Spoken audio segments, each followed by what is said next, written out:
لەگەڵ نزیکبوونەوەی ڕۆژانی کۆتایی مانگی پیرۆزی ڕەمەزان جموجوڵێکی زۆر دەکەوێتە شار و گەڕەکەکانەوە. هاوڵاتیان بە جۆش و خرۆشێکی زۆرەوە دەست دەکەن بە ئامادەکاری بۆ پێشوازیکردن لە جەژنی ڕەمەزانی پیرۆز. کڕینی نقل و شیرینی و پۆشاکی نوێ نیشانەی پێشوازی گەرمی هاوڵاتیانە لە جەژن.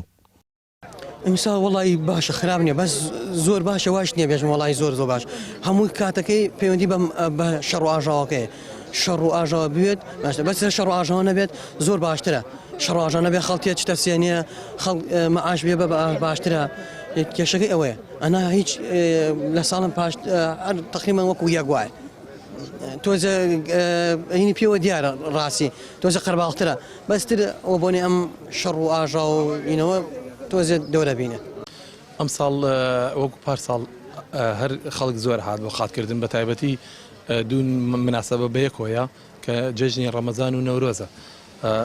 ئەلحەمدولیلا زۆر باشەوە خەڵکی زۆر هاتووە پارەکەش هەر باش بوو. ئەم ساڵیش ئەلحەمدولیلا هەر باشە خەڵکێکی زۆر تێ بۆ جلی کوردی حەزی لێ یەکتی خۆ دەزانی جلی کوردی و شتێکتر نییە هەر کەسێک کە حەزی لێ بێ بەدایمەدی لەبەرێکە بەدایمی کەسی وای شەیەتر بۆ مناسبەکە زیاتر لەبەرێکە. ئەم ساڵ خۆشە ماشەڵڵا جۆگەیشی خۆشە خواردنەوەی بەڕێتای سە خەڵک هە بەردەوام تێ بۆ خات کوردیەوە خوا تا دوێنێ شار خەڵک داوای کرد. وڵی ئەم ساڵیش من وەکو دوکاندارێ وا هەستەکەم هەر وەکو پار بوو هەر خەڵک زۆر هاتووە هەرچەند بەخوا حازری شەیە ئێستا خەڵکی جلی حازری شەیە لام لالا ئەیێنێ بۆکو ئەڵێ تەکلیفی کەمترکە بەسەر لە هەمان کاژە خەڵگەر تێ قادە کوردەکەی شەکە کێشەی نییە لە پارەکە زیاتر خەڵکە تێ قاتەکە یەک کێشەی نییە. ئەم پێشوازی گەرمی هاوڵاتیان بۆ جەژنی ڕەمەزانی پیرۆز نیشانەی ڕێزگرتن لەو مانگە پڕبەرەکەتەی کە بە ڕۆژوگرتن و عیبادەت بەڕێیان کردووە و ئێستا بە دڵخۆشی ڕوخسارێکی گەشەوە چاوەڕێی ڕۆژانی جەژن دەکەن بە تایبەت کاتێک ئەم ڕەمەزان و جەژنە ئاوێتەی وەرزی بەهار و جوانەکانی بووە. الحەمدوللا کە ڕەمەزانێکیمان بەڕێ کرد بە خێر و خۆشی الحەمدوللا کە هیچ هەستێکمان بە نەتینوەتی و نەبرسێتی و هەرچەند ماندوو بووین لەگەڵ ئیش و کارە بەڵام الحەمدوللا ڕەمەزانێکی ئاسان ڕۆی وا ئێستاش نزیک جەژنە ئەبینەوە الحەمدوللا خەڵک بە گەرم و گوڕیەوە یعنی هاتوونەتە بازار و هەموو شتێکەسێن بۆ جەژن ینی بە چکلێت بێ گۆشت بێ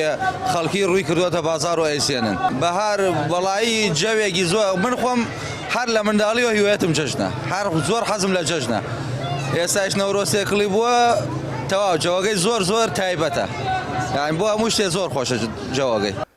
هاتنی جەژن وەک گوێزگەیەکی گەورەی ئاشبوونەوە و نوێبوونەوەی دڵەکانە کە تێیدا هەموو بەستەڵێکێک دەتوێتەوە چونکە بەهای ڕاستەقینەی ئەم ڕۆژە لەوەدایە کە مرۆڤەکان بەیەکەوە وێنەیەک لە پێکەوە ژیان و تەبایی نیشان بدەن و دەری بخەن کە جەژن تەنها کۆتایی مانگێک نییە بەڵکو سەرەتایەکە بۆ ژیانێکی پڕ لە ئاشتی و دڵخۆشی و گەشانەوە. هارون ڕەشید، کەناڵی ئاسمانی پەیام، کەلار.